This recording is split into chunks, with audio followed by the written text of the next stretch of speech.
The floorboards creaked under a stranger's weight in the dim light. A hooded man grabbed a bag of coins and bread, unaware of the eyes watching him. From the shadows, Abdullah did not reach for a weapon or call the guards. He simply whispered, "May Allah guide you." The thief froze, then vanished. The next morning, indignant neighbors crowded his door. "Why did you let him go?" they demanded. Abdullah poured his tea calmly. "If I hold on to anger, I lose my own peace," he replied. "I trust Allah to handle the scales of justice." Weeks later, the guards dragged the same man into the square, bound in rope. The crowd waited for a sentence of judgment.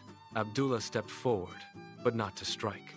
He placed a gentle hand on the trembling man's shoulder. "I forgive you for the sake of Allah."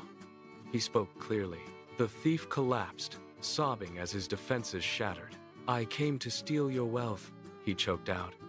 "But you stole my heart with your kindness." From that day on, the thief left his life of crime behind. He chose instead to walk the path of honesty, forever changed by a single act of mercy.